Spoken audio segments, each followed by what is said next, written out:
biggest liar. Meghan Humiliating bites herself after $4.99 lies uncovered with steel proof. Meghan Markle claimed grew up on a $4.99 salad bar and first job at age 13, but her now deleted Instagram reveals she would go regularly to exclusive Musso and Frank Grill in LA for $55 steak. Meghan Markle's letter to politicians pushing for paid parental leave as a national right has raised questions over the class of her family during her childhood. In the letter, the Duchess of Sussex claims that she grew up on the $4.99 salad bar at Sizzler. Meghan's letter reads, "Grew up on the $4.99 salad bar at Sizzler. It may have cost less back then, to be honest, I can't remember. But what I do remember was the feeling. I knew how hard my parents worked to afford this because even at $5, eating out was something special, and I felt lucky. And as a Girl Scout, when my troop would go to dinner for a big celebration, it was back to that same salad bar or the old spaghetti factory, because that's what those families could afford. I worked all my life and saved when and where I could, but even that was a luxury, because usually, it was about making ends meet and having enough to pay my rent and put gas in my car.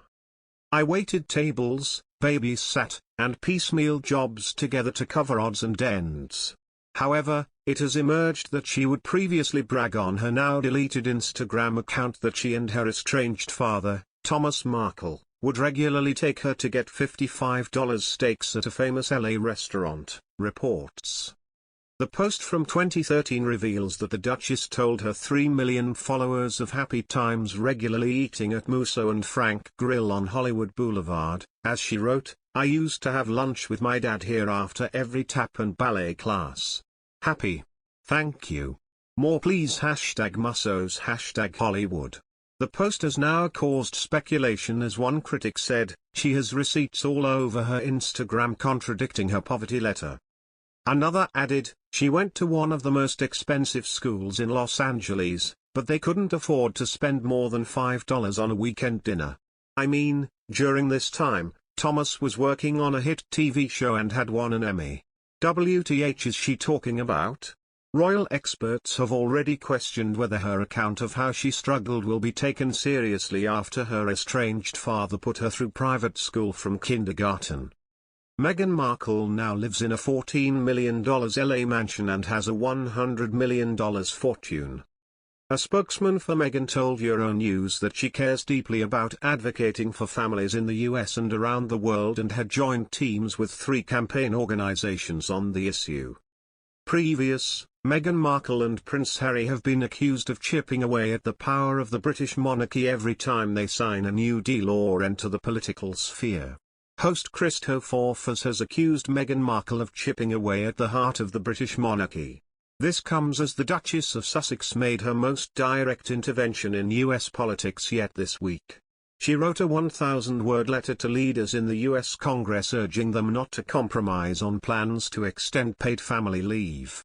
Discussing the plans, Christophe said, within their royal roles that are not royal, they are calling for certain changes to paid leave. Royal correspondent Rupert Bell explained, Meghan has always seen herself as having a political future.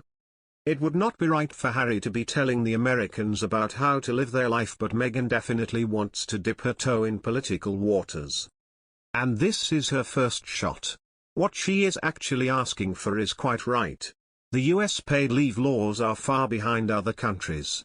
He continued, but clearly it sits uncomfortably with many Americans that a duchess is lecturing, even though she is American and is entitled to her voice. But she did marry into the royal family and that does come with its own problems. Mr. Forf has responded, every time it just chips away. Every time they sign a Netflix deal, every time we hear about a new book, or they enter the political sphere, they are chipping away a little bit more at the constitutional stance of the Crown here in the UK.